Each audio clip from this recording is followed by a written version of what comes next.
experiences, initiatives, and instruments for implementing NDCs, LTS, and NAP. As you know, these are long-term strategies for adaptation and mitigation.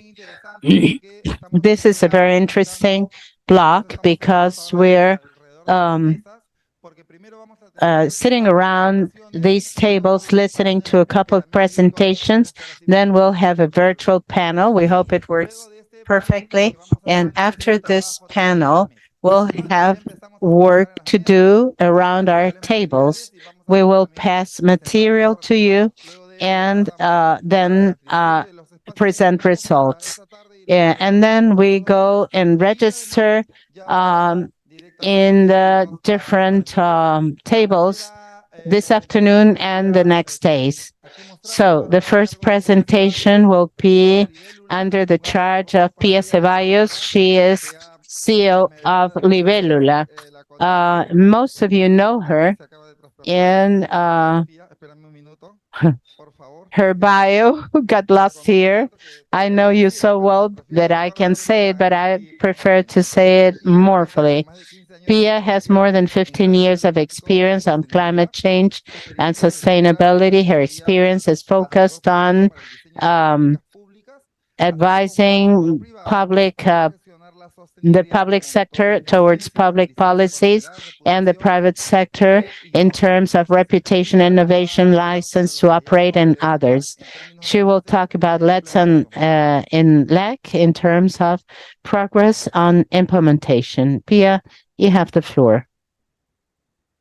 Muchas gracias y qué bueno verlos a todos acá. Aprovecho para los que no se los he dicho personalmente como peruana, les doy también la bienvenida. As a Peruvian, I welcome you. I hope that you will have a wonderful time here and learn a lot. I wanted to talk about three key messages for this presentation. The first one has to do with the word evolution. And actually, LAC is it's one of the main products, and the climate action in the region is constantly evolving. And through the presentation, I'm going to tell you how it has been evolving in terms of the amount of countries, the conceptual framework, and the methodology, and what's the future of Let's LAC. And then we have to manage, we are going to talk about the management to generate value and create impact. If we have an idea of what's happening in the region, we can boost interlearning, collaboration. And this is why it has been a very valuable product throughout the years for those that support it. But the idea is also to create a race towards the top. Not a competition between countries, but a race towards the top, doing a parallel with the Paris Agreement cycle. And so evolution, value, and impact. And the third word has to do with optimism. We have a lot happening in the region. While leading this study during the last decade, or while being a part of the team, it's a challenge to find a framework for the actions that are happening all over Latin America at several government levels. So quickly, we talk about evolution. Let's LAC has 4 editions. We started in 2015. We mapped 14 countries, and the last Let's LAC was a survey of 27 countries in the region. It has evolved in 8 years, and it has definitely evolved in terms of the partners that we wanted to validate through this tool and the community that sees it. Right now, I don't have the data, but this last Let's LAC has had a lot of downloads regarding the other ones. And we think about evolution. The challenge that we have now is how do we create a set of indicators that we can monitor in real time. We have to create challenges that generate innovation, that drive innovation, but this tool must not get updated easily, and it must not be too complex to gather the information, to collect the information. So we are in that challenge. We've called the next study version Lesson Lag Monitor, and we're trying to give you information in a shorter time. And well, the depth of the study, the reach of the study, scope of the study is the countries that are colored. If some of your countries consider that they're not well represented, or the progress is not well represented in terms of climate tools or instruments, it's because there's a first cut in May 22, and well, we did an additional cut with the support of IDB in December 2022 because it was very important to have that information. So here we can see how many countries have presented their first NDC, how many of them have an updated NDC, so a next version, and which countries have presented that update as their second NDC. I talked to you about evolution, and if we look at the first one, 2015, with data from 2014, we hadn't even signed the Paris Agreement. So when we talked about climate action, the framework was completely different. So what we have tried to do for the last version is to adjust the framework to have an idea of progress, but also an idea of the main component that the countries must consolidate, not only to declare more ambitious commitment, but also so that commitment can be viable. Some of the indicators that we measure, there's an important appropriation matter. We have heard it from several speakers before. If we don't have a certain commitment in society, if we don't have appropriation and the sense of duty from the private sector, from civil society, academia, etc., then it's not viable. So the level of approval shows us aspects such as the multi-level and multiplayer commitment, gender inclusion, gender matters inclusion. Climate Promise has done a much more detailed study on this topic, awareness and education as well. Then in the second place, we have solidity. Solidity regarding a commitment. Here we can see how many of the countries have a long-term strategy. It's important to generate a vision for the future that allows to orient efforts. How many countries have updated information on their own trends, economic trends, social trends, and of course, solidity of having monitoring and verification system. So the countries have done an amazing modeling to reach their targets, but now the challenge is different. We have to measure and show that we're doing it. Of course, we have a macro instrument or tool that can be, for example, an emission inventory, but it's important to know at a project level, a policy level, it's important to have these monitoring systems. The third one, very important one, is ambition. This is going to be a renewed cycle, a renewed every 5 years. Is analysis of how the countries have improved their first NS and have presented their new one. How do they create that target? With what sectors? With what transversal approaches? And then the inclusion of new gases in some of the NDCs, the territorial scope, the adaptation scope, if there's a plan regarding this, and then the alignment with the SDG, so that it's synergic efforts instead of parallel efforts.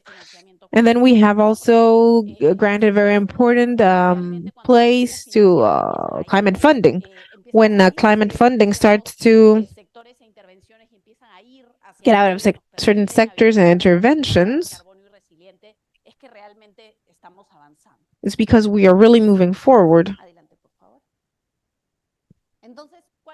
And so, what are the main findings? And here, you're going to forgive my level of aggregation. I want to give you just one screenshot of the report.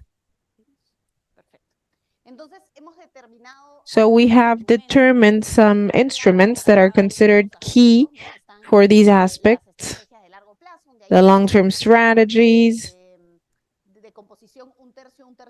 We have a one-third composition for the countries that have it. Other countries are preparing it, or were preparing it for December last year, and those where this tool does not exist. The national inventory systems that show us more progress, determined by the fact that now we have the BTR for next year, the BTR challenge for next year.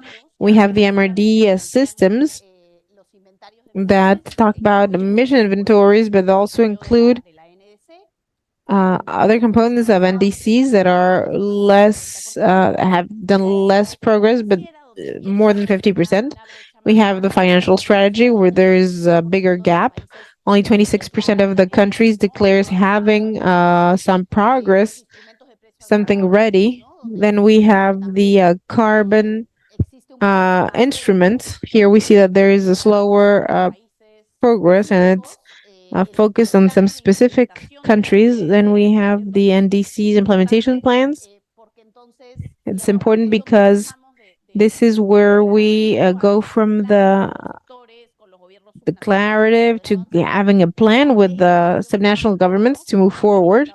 Climate change laws. This is a good indicator that there is a comprehensive framework for these efforts. This has an interesting level, 60%, and what we call the action for climate empowerment. Before it had a long name like education training. Now it's called Action for Climate Empowerment. This is higher than what we thought. There are a lot of initiatives under this framework. And then we have the national adaptation plans. This is where we have the most progress since the last Let's Lack. And this has to do with, probably has to do with the fact that the impacts are here. Some highlights that I have been mentioning before. We have chosen an indicator for each aspect. And multi-actor involvement, multiplayer involvement means that some countries have had more involvement than others in the region. 10 of the countries have policies, objectives in terms of gender. 9 countries include in their new NDCs targets regarding awareness and education. Other countries show updated NDCs and have done a cost analysis. Regarding long-term strategies, it's the same figures that we saw before. They're arranged differently. And an interesting part that came from the previous version of Let's Unlock, where there was an important effort to have peer dialogue. Well, it's articulation. Here we define the different spaces that required articulation to be able to comply with NDCs: sectorial, territorial, legal, social, financial, and legal support and binding support, where only 2 countries don't have a legal framework for these efforts. Perfect. Okay, so quickly, this is the progress level. This is the analysis of the most recent NS, with the adjustment of the NS regarding the prior one. And most of the countries have included new sectors and more territorial reach. More than 20% have included other gases as a way to adjust or adapt their ambition. Next one is what was I was telling you. Here we can see how there has been a very important growth regarding having national adaptation plans as a clearest way to reach national contributions. Actually, Latin America is a region where all countries have manifested in their NDCs that they want to improve the adaptation capacity.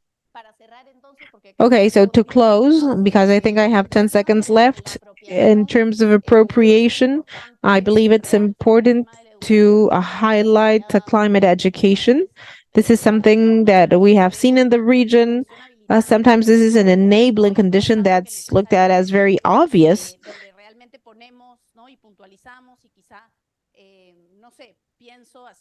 Uh, Sometimes we do very important efforts to gather important ministries for climate change. So I think that working with ministries of education would be very interesting work. In terms of solidity, we have to highlight the MRD systems progress. Let's continue. In terms of ambition as well, out of the 27, I think that only 2 or 3 countries are in the effort. It doesn't mean that they're not going to do it, but they're in the effort of adjusting. And more than half links NSs and with sustainable development goals. And then regarding viability, we still have a big gap. Here, we can see that the financial articulation, for example, to estimate costs, to improve access to financing funds, and this is where we need the most to do the most efforts during the following years.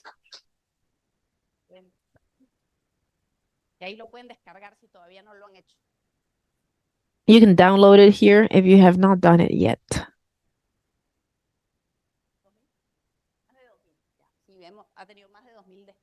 Yes, it has been downloaded 2,000 times, 2001 times. Thank you very much, Pia, for your presentation. It's been very interesting to start this panel with so much data, so much valuable information.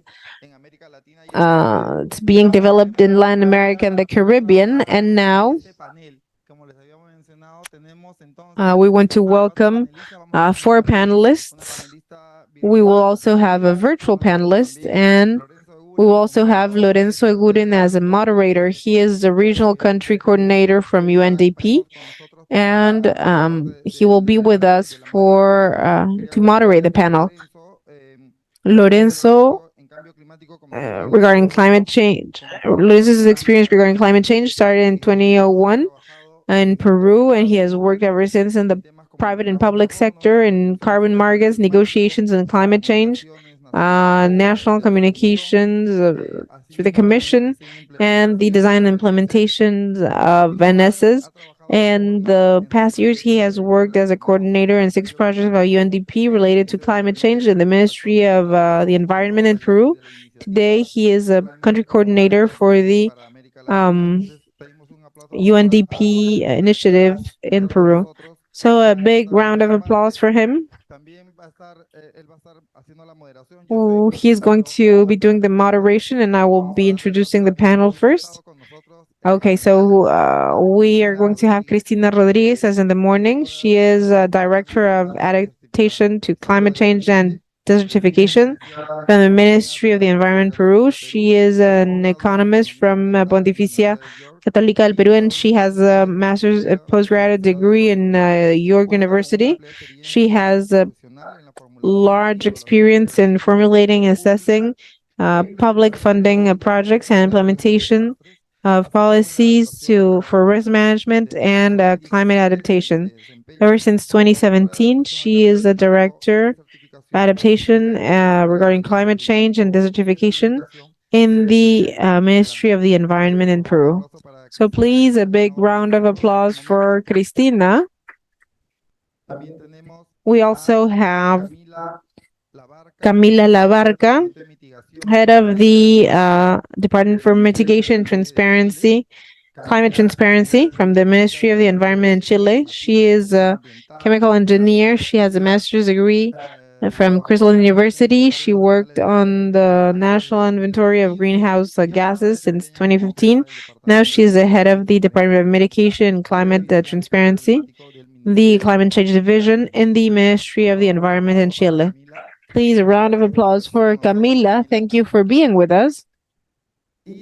And we have our third panelist, Elias Dince. He is General Manager of Fundación Popular. Elias, General Manager of this foundation, is responsible of the management, implementation, and social action for the group and its branches through projects and programs of high impact in health education, environment, and the agenda for formulation strategies in terms of sustainability for the private sector. Before working for Fundación Popular, Elias worked for 5 years in the national program UNDP to provide counsel for the country office in the Dominican Republic. So Elias, please. Big round of applause. We wait. Please join the panel. And then we have the participation, the virtual participation of Elena Cardoso. Elena Cardoso, can you hear us? Could you please say hello so that we can hear you? Perfect. A big round of applause for Helena. That's also helping us. Elena Cardoso Moreira is an environmental engineer. She's graduated from the Rio de Janeiro Federal University. She has technical training in the environment, and she has a master's in urban engineering and environmental engineering. She has several. Today, she is regional director in the Global Pact for Mayors on climate and energy. During her career, Elena has specialized in key areas such as climate change, circular economy, and technologies to generate biogas. With more than a decade of experience, she has worked in the implementation of collaboration systems to foster the decarbonization agenda. So as you can see, we have a super panel, a great panel. And now I'm going to give the floor to Lorenzo Eguren. Thank you very much. Presentation.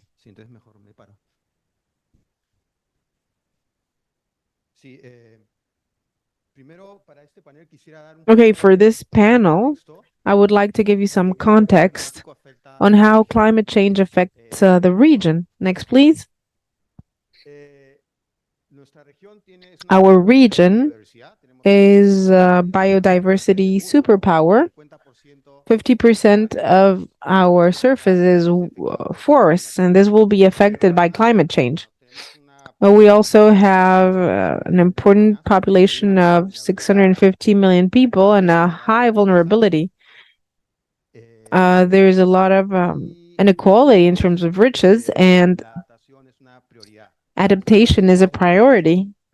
We are 8.1% of global emissions, but our priority is adaptation, especially because our region is affected by extreme weather effects like droughts, hurricanes, and especially in the Caribbean islands that will suffer from the increase in the sea levels.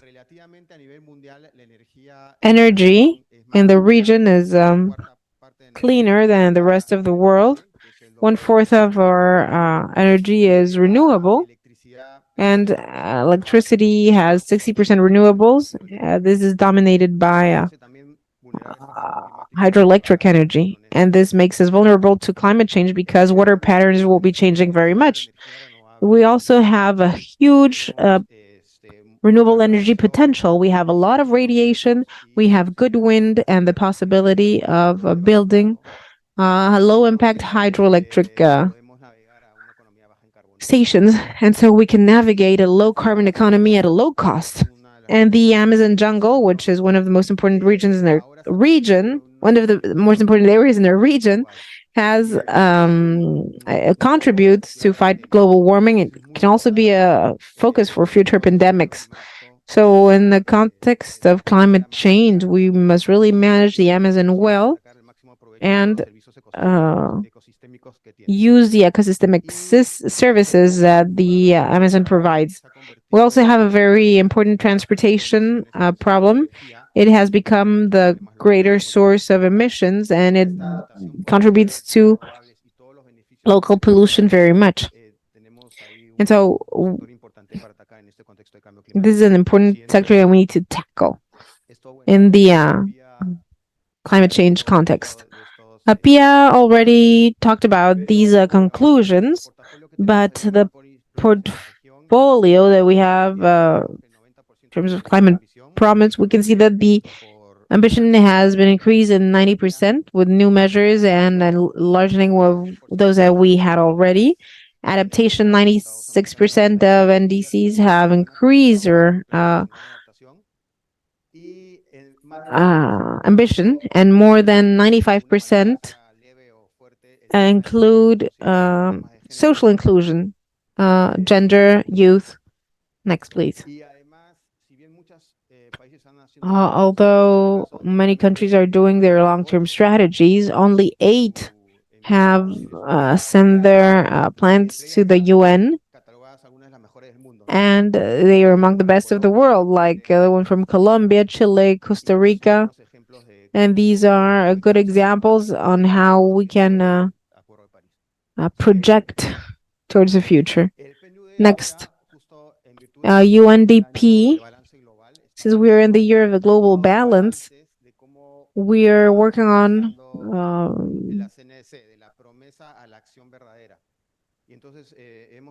how we're doing regarding the NDCs. We have started with transportation, agriculture, and forests. And here I want to tell you a little bit about what we have found on transportation.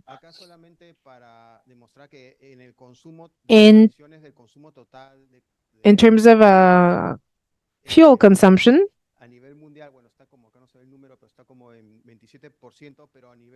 20 in Latin America, 38.2%. Transportation represents 38.2% of emissions. And the measures taken by the countries that we investigated in the region and that have put transportation measures and NDCs, everything has to do with public transportation, light transportation, and freight. The emissions that come from freight or cargo are as important as the other ones. And here we ratify that almost all measures in this table come from public transportation. And the next is light transportation, where you can see the car, and then other types of transportation. And the main proposal is electrification. This is something that we have seen in the conclusions. They're not done yet, but this also brings problems. And it's a challenge to see how we can solve this. Here we have a list of countries, and the greener the color, the more progress they have made in terms of mitigation for transportation. So they put a promise in terms of NDCs, but they are also going into action. For example, Colombia, Mexico, and Chile have important fleets of electric transportation. Here the list continues from more to less. Next, climate governance and the mechanisms, the regional mechanisms that support the implementations of NDCs. You have 5 minutes. Gracias nuevamente, buenos días, buenas tardes ya, con todos y con todas, un gusto poder también. Thank you very much. Good day. It's great to be with you in this panel and to share more details on some topics that were in Pia's report. And we would like to tell you how we've been doing in Peru in terms of instruments of governance, in terms of climate change. And although the work that we have been doing has been present for many years, there was a key point in 2018 when when we were able to have the approval of our framework law on climate change and the regulation next year in 2019. And it was regulation. We visited almost all of Peru. We gathered many contributions from non-state players from the sectors, and we also did a previous consultation with indigenous peoples. And so this regulation has a very large vision that comes from many voices in Peru. And so, with this regulation framework, we strengthen governance. Although we have progressed, we are still strengthening that governance. Our authorities and their responsibilities have been designated. For example, the Ministry of the Environment became the authority for regarding climate change, but also regional governments and local governments. So each level of government has different responsibilities. We have a territorial vision. Are trying to involve gender. We're trying to be also intercultural, and because Peru is a very diverse country culturally. And in that governments, we had 3 spaces that we are still reinforcing or strengthening because there are rotations, changes in the government, changes in the authorities. So we have to continue strengthening those capacities. So so we have the high-level commission on climate change. This is the most important political instance regarding this topic. You heard the Prime Minister this morning. The presidency of the Council of Ministers has a presidency of this high-level committee. And since May this year, we involved all of the ministries. Currently, the ministries and the ministers are heads of this commission. And this is the highest political space where decisions are made and where the new adaptation and mitigation measures are taken, approved and taken, and also those that would be sent to the convention every 5 years. And so this space is important for us. It's a permanent space, and it has the highest political level. And the next space that has helped us very much, it's a space that has 4 years. It's been working for 4 years, starting with this regulatory framework. We have strengthened this space. It's a public and non-state player space. So we have not only the public sector in this national commission, but also we have also different groups of interest, 9 that I would like to specify. We have representatives from the original indigenous peoples. We have women's collective that are implementing a plan. We also have youth, the academia, the private sector, professional associations, unions, civil society, NGOs, and representatives from the Afro-Peruvian people. So each group has a work plan, and along with the commission, they also do follow-up, see how we're doing in terms of climate change policy in Peru. And we also have observer guests with a voice. And this is a national committee of boys, girls, and adolescents, and supported by the Ministry of Women. Children also participate. So it's beautiful to see these sessions with that have a schedule that allow children to participate. And so we have a broad participation. Part of our governance is strengthened because with this new framework, we have an indigenous peoples platform to face climate change. It is made up by 7 representatives of national of indigenous peoples. This allows us to get their voice and contributions and to go on including ancestral knowledge. That's at governance level. At instrument level, now that we are seeing long-term strategies, in the case of Peru, we haven't checked that box, but we are working on that.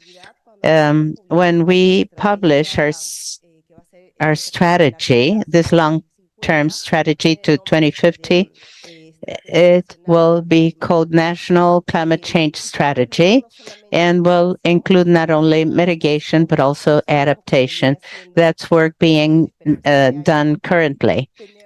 We hope this year we hope to finish it this year, and we hope we achieve a carbon neutrality to 2050, reduce risks, and increase resilience. This it's inside our planning system. It's considered as a national policy and it's binding. So, as the regulation as the regulations, it also has contributions from state and non-state contributions. And since it will be a national policy, it will be binding.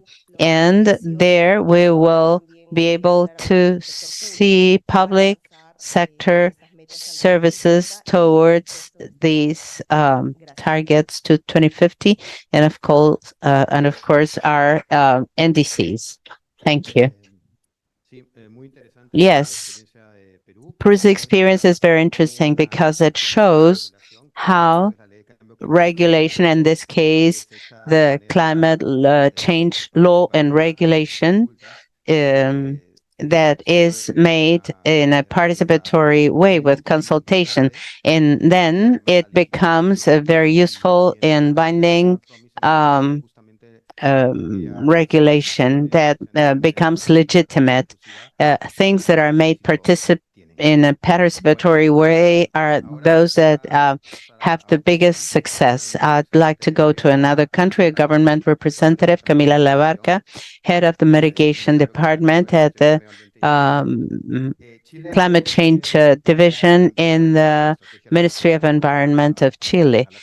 Chile has already sent its LTS to the convention. It's a very good one, and they also have a very robust NDC. Thus, my question, how has Chile been able to coordinate its NDC and LTC with its national, sectoral, and national policies? Thank you, Lorenzo. Good morning. Good afternoon already, yes. We're a bit delayed, so I'll try to be brief. Thank you for your question.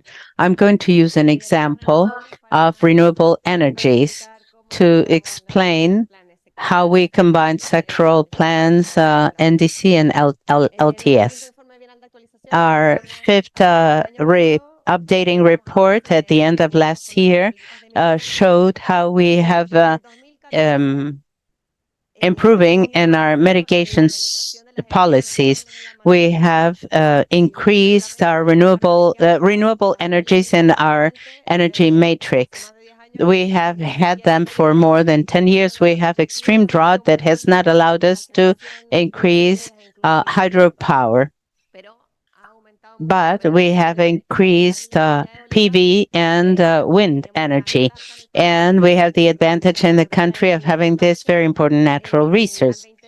To 2021, we reached to 46% of electricity generation of that year with renewables and 55% of installed capacity.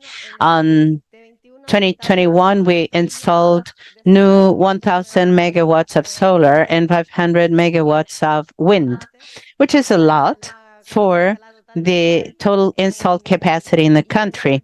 And it was twice as much as the last 2 years. So it's big and it's increasing. And how have we achieved this progress?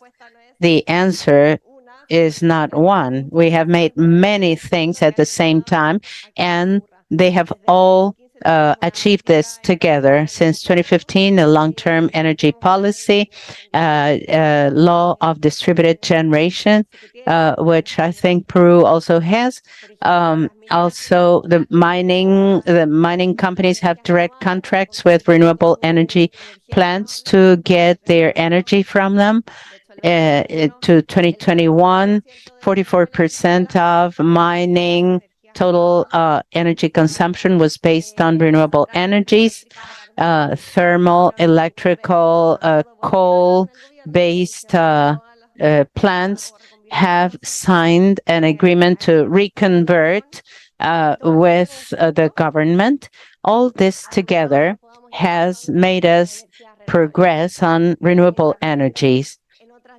On other lines, we are working on energy efficiency, electromobility, with ambitious targets to 2035. 100% of light and mid-sized vehicles should be electric. We also have a national strategy of organic waste, so they are reused, revalued. We also have a green tax in the carbon market, and all these policies and instruments contribute. We know it's insufficient. We have to relate them to our NDCs and prioritize. Our NDC is an emission budget between 2030 and 2050 that encompasses the entire economy. It's very flexible, large. It doesn't aim at specific measures. How did we build our NDC? Through a law, being neutral, carbon neutral to 2050. So we have prepared possible future scenarios, the measures to be implemented, and we add 2030 and 2050 as an accrue, and we have intermediate targets to the carbon neutrality. We have specific objectives and targets at sector level. So those are the main lines of the things that we have to change in the country to achieve our goals. And the LTS and the sectoral budget is distributed in 7 different ministries. According to our framework law, they cannot exceed that budget. So all the actions are very binding too. Between this year and the next one, these 7 ministries have to prepare sectoral mitigation plans that will include all policies and regulations, and they will be included in their budget, not only prescribed measures, but also measuring. Perhaps the economy changes, perhaps there's a pandemic, we attempt at policies that do not result, so we have to be sufficiently flexible to progress, but without decreasing our ambition.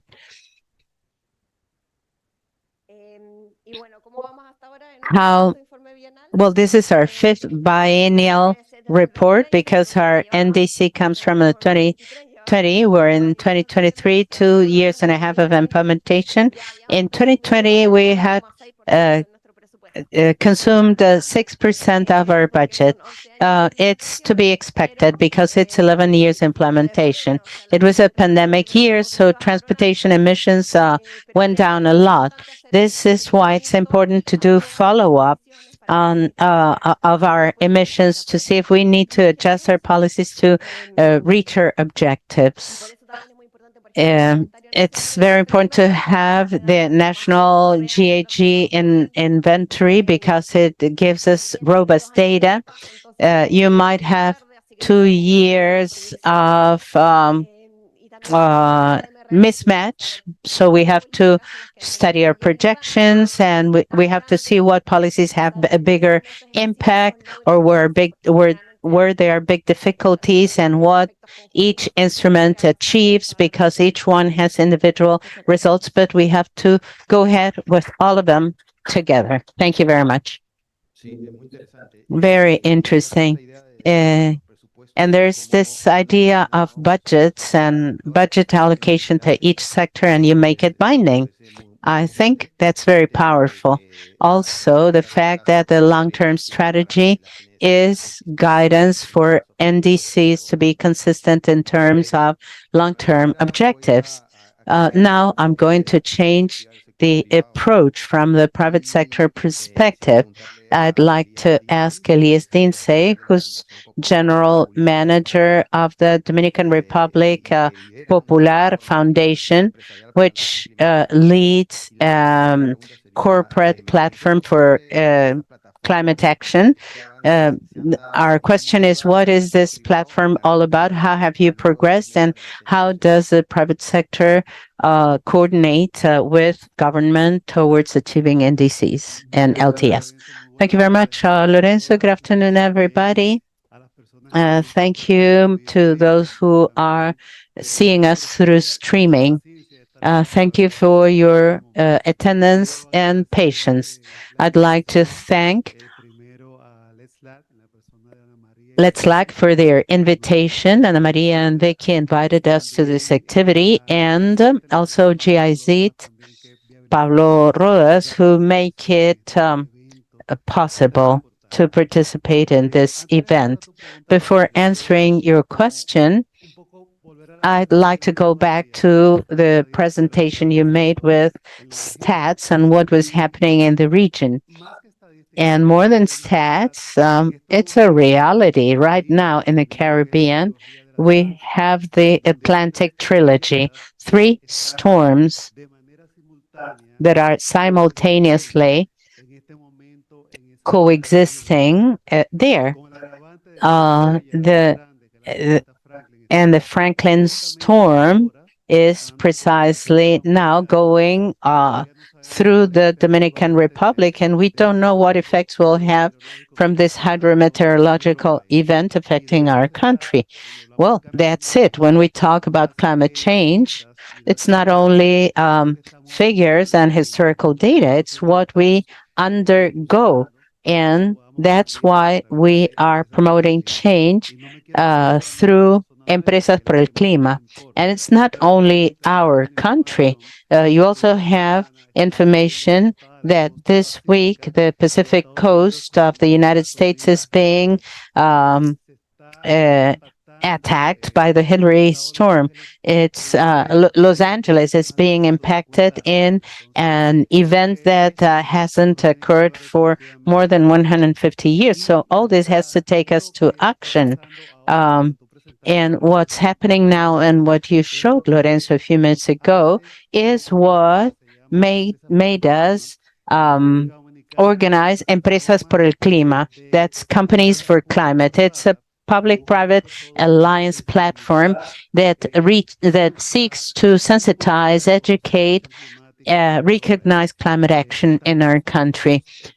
We are working with the view of contributing with the Dominican Republic on reaching their goals in the NDC. We have a reduction goal of 27% to 2030. Out of that 27%, 20% is conditioned to international cooperation, and 7% that is directly related to the contribution that countries can make. And out of that 7%, 5% is to be contributed by the corporate sector. This is why direct actions in our country have to do with the private sector. You were asking me what are our achievements. I want to share the main ones. During the 8 years we have been working around or with this platform. Achievement 1 is keeping public-private alliance where we are included, and we are linked with EcoRed, which is the main sustainability network in private companies in the Dominican Republic, and also with CONET, which is the most important corporation association. The Ministry of the Environment and the National Council for Climate Change also work with us, keeping this alliance between private sector, corporate associations, and government make this so relevant. During this time, we have been able to make important contributions. We have Presidential Decree 541/20, where the President acknowledges our platform's actions and includes them and mentions them as part of the trajectory of this alliance. So we have a public policy pact too, particularly for MRD, a mechanism that the Dominican Republic adopted through this decree 2 years ago. Another important aspect we can comment as an achievement in this alliance is contributions made towards updating our NDC in 2020. That was an element where we were also involved. We made the first practical guide for the country on mitigation and adaptation actions, because we have to be aware that we talk with very technical words, very theoretical. So all this climate change science is very complex, and we need to land it so that private companies can understand. That's important. Two other things. They told me I just had a minute. In the Dominican Republic, together with the UNDP, we have a tool called Reduce Your Footprint. This is a virtual platform where companies can make an inventory of their emissions and quantify how much they are emitting in terms of GHG. We have 26 companies, and we hope other companies will get into it from different sectors in the Dominican Republic.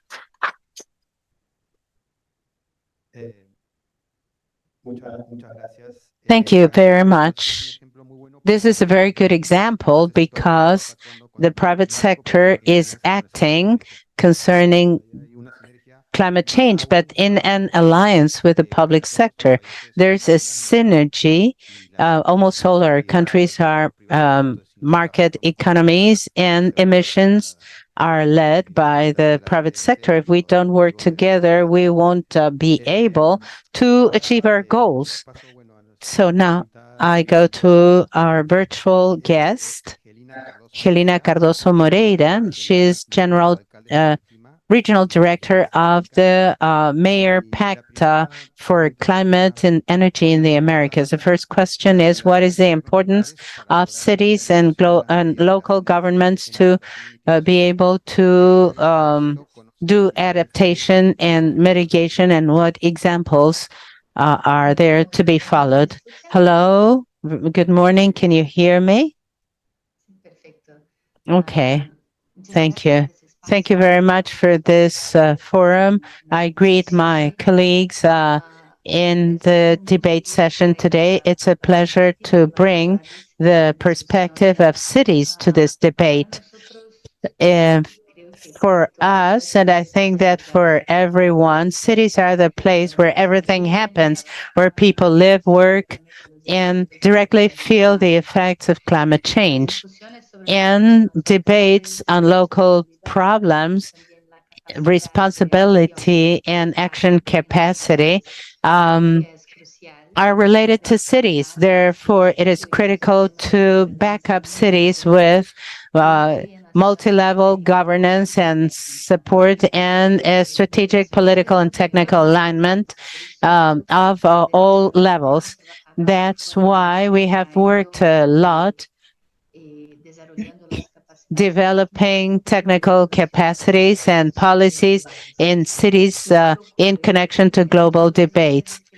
What happens very often is that cities are already carrying out a number of actions related to climate change, but sometimes they are not aware or they do not know how to communicate that. And the Global Pact of Mayors for Climate and Energy, it has the participation of more than 12,700 cities in the world. They are represented by 144 countries, and we have more than 670 Latin American cities committed in fighting climate change. The pact is an alliance that seeks to make cities visible in global debates on climate change and also take their contributions to the NDCs. We work with technical and political support for cities and local governments to develop their planning, climate planning instruments, inventory of GHGs, analysis of risks and vulnerabilities, their ambitions, and their climate action plan. We also share a long-term view, and we work together with institutions that know the context of each country, the reality and main challenges in each place. We act in technical aid, visibility, synergy, support to implementation, data report, and others according to what country and municipality does. An important instrument we use to acknowledge the effort of a city in fighting climate change is a methodology based on granting acknowledgement medals to progress made by each city. And in Latin America, we have a government system or a governance system with municipality representatives and other players who work in climate action in cities like municipality associations, civil societies, and other international organizations. And we have developed 8 national strategies in countries such as Peru, Chile, Ecuador, Colombia, Argentina, Costa Rica, Brazil, and Mexico. And these strategies define what are the pact actions in a 2-year horizon. And they provide technical, concrete support to cities. With my colleague of Peru, and I greet you here, we have been acting in the Forum of Cities for Life, supporting 30 cities in preparing their climate action plans. And in Chile, greetings to my colleague too, we are backing up the climate action plan in 6 cities together with the Chilean Association of Municipalities. On our side, we understand the complexity for a city in acting in a very cross-cutting agenda and integrating that as a priority together with all the other priorities municipalities have in their work. So if we want to have direct action in cities to promote concrete change and improving life quality, we have to make our responses more agile vis-a-vis climate change and provide key tools for their planning with concrete contributions in their agendas.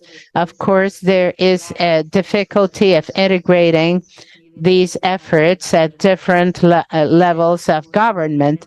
And I'm very glad to have this forum with different perspectives and different efforts in this agenda. Thank you very much.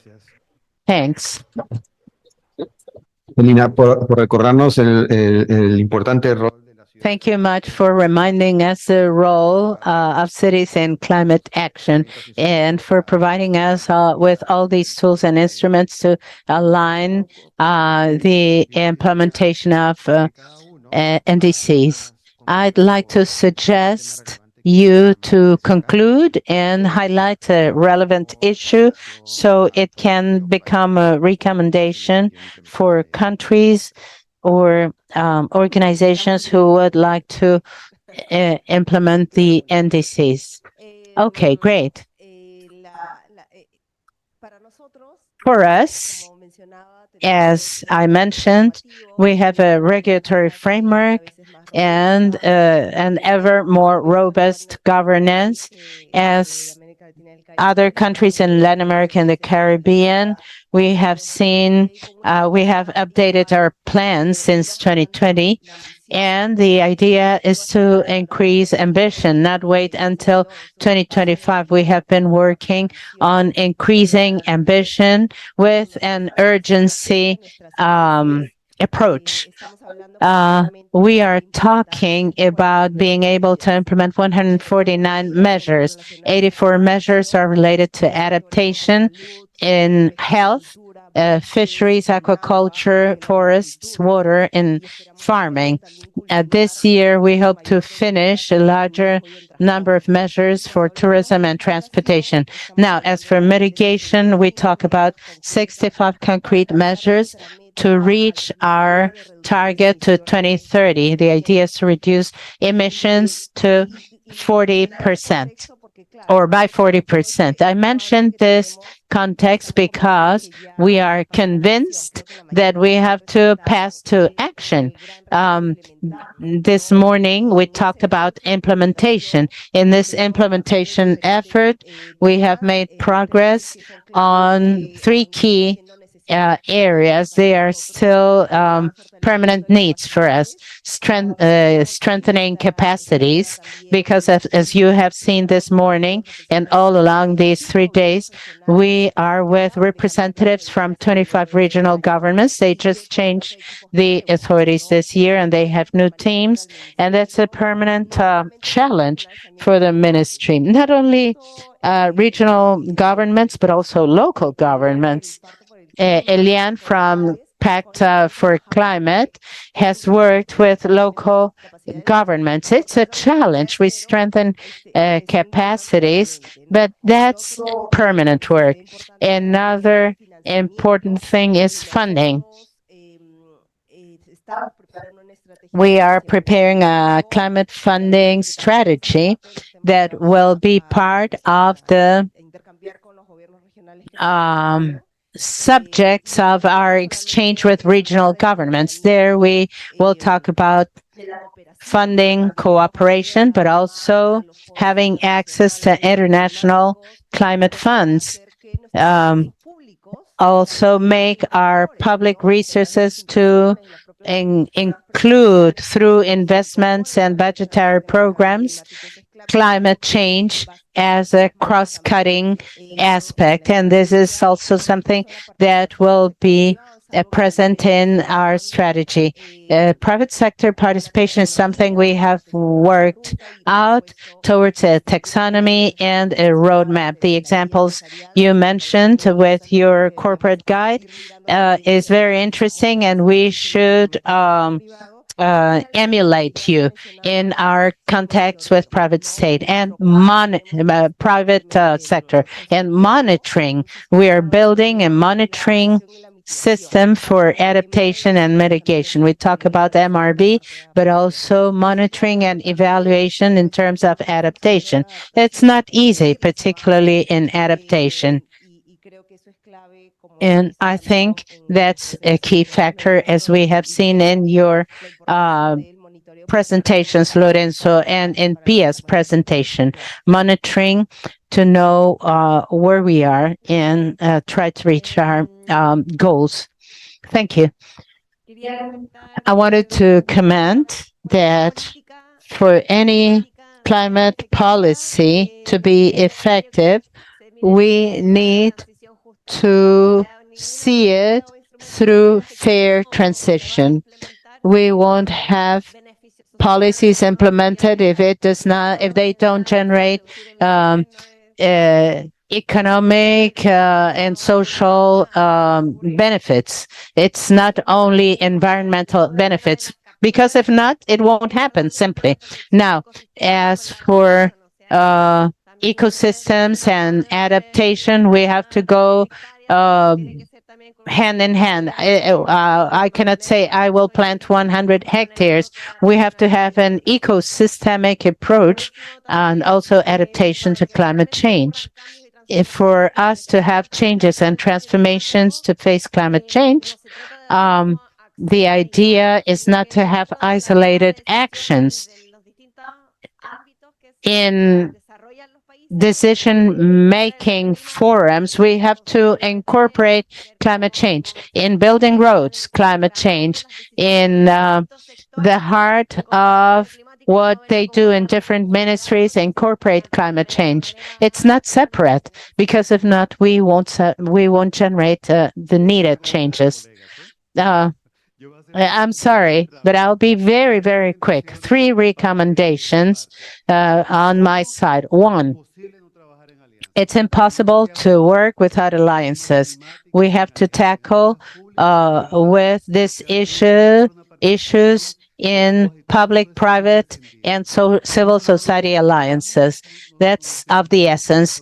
2, when we address the private sector, we have to acknowledge that their legitimate mission is to generate resources.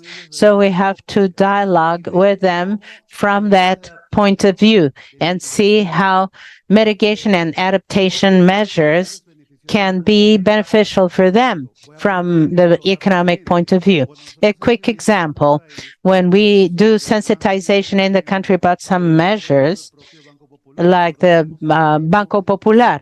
Right now, we have 56 offices with solar panels and a clean energy generation. But this investment in solar panels is a big savings in our electricity bills. So we're doing something important for the climate, but we're also guaranteeing investors that it's a good investment, because if it doesn't have a social and economic impact, environmental impact is not enough. The same for farming. Climatically smart farming and resilient farming will allow us to guarantee they have better possibilities of exporting their products and generating more resources. So when we talk to the private sector, we have to talk from the point of view of savings, and that sustainability equals profitability.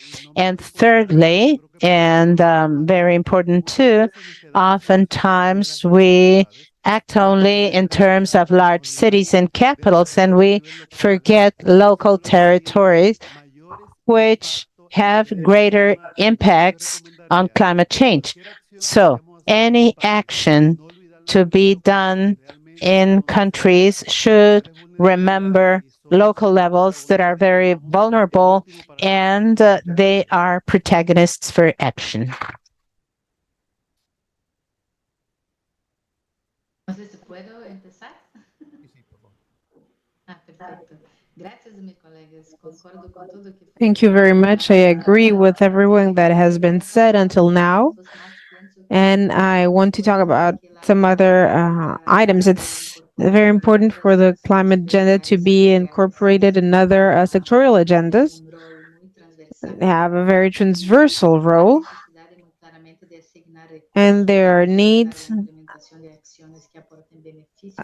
If you want to have actions that have concrete benefits for climate change, have a comprehensive narrative from climate change. I'm sorry, but the audio is not very good and the accent is foreign. The discussion from the city perspective is how to move regarding climate funding, move forward regarding climate funding. It's very important to have other national, subnational uh, perspectives to reinforce these possibilities. And I think that a very important uh, matter is that it's not only necessary to have a political commitment, but to maintain it. And in the end, we're talking about a political cycle. And so we need to have strategies on how to act with these cycles so that they are not cyclical commitments or of 2 or 3 years, but so as to keep them on the long term. Thank you very much for allowing me to participate in the discussion with all of you. Thank you very much.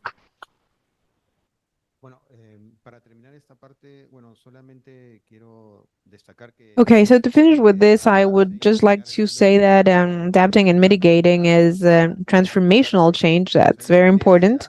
And so there is an inertia in society and the economy to do things as they are done always. And so managing these experiences and this knowledge is key. And if not, it's not possible. Thank you very much. Fuertes aplausos entonces para el panel y para la moderación de Lorenzo. Muchas gracias. Los invitamos ya a poder pasar a sus asientos porque vamos a And now hacer let's go back to your seats, please, because we're going to have a 10-minute exercise so that then we can go to lunch. And in your tables, you have Post-its, some markers, pens. You're going to answer one question that will help us later. Common needs and opportunities for collaboration. With what you have been listening in this panel, we have been talking not only about sectors, but also at a territorial level, and work with the private players and all this multi-level action. LTS, NAPS. I don't know if you can write the question and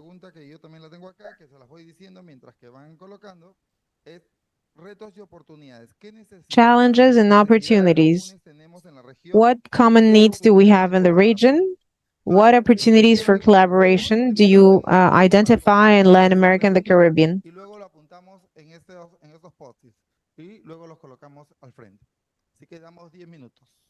You have 10 minutes to write your answers down on the Post-its.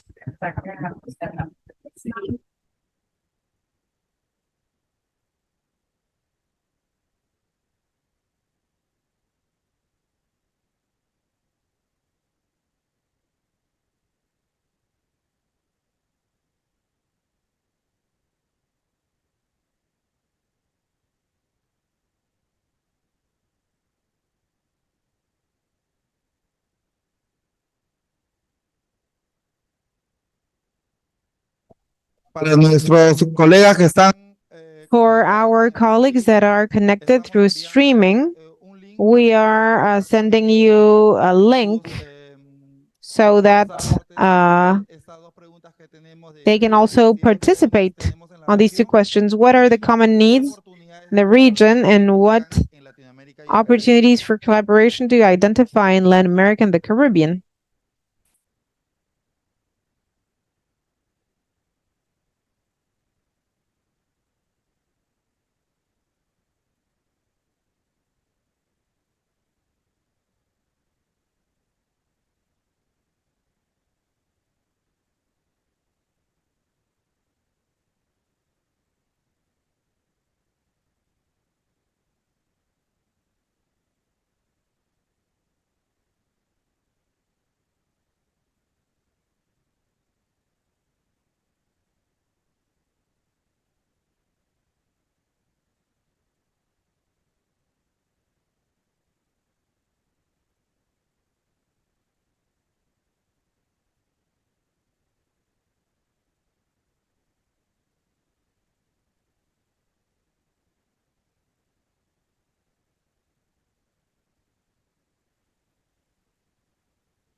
2 minutos.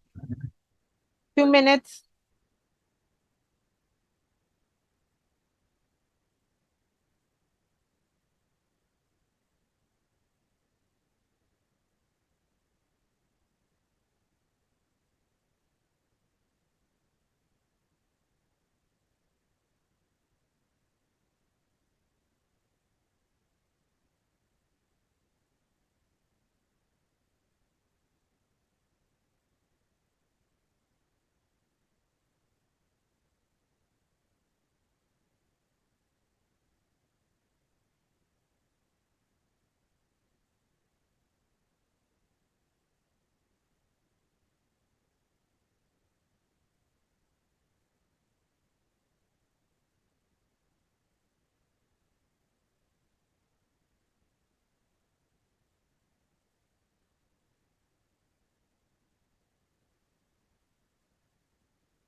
Bien, entonces le vamos a pedir que paremos en este momento la conversación.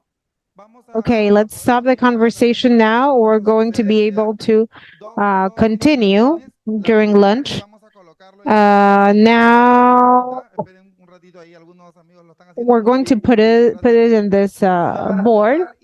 We're going to close so that we can go to lunch. So the first point that we're going to put here, if we have done this separately, needs and opportunities, you can put it there. And if not, you can put it in the middle. And then we will read it and see where we will put it. Pasarles la siguiente diapositiva donde le vamos a indicar algunas cosas concretas que tenemos que queríamos And then comentarles. No, la siguiente, la de indicaciones especiales. we have some special indications. So we are going to come after lunch at 3 p.m. Lunch is on the second floor. Then don't forget to inscribe for the parallel sessions this afternoon. The first one has to do with bio energy and emission reduction. We're going to do it here. The number 2 is going to be in the other half of the room. Then we're going to have public-private articulation, and then room 6, the second floor,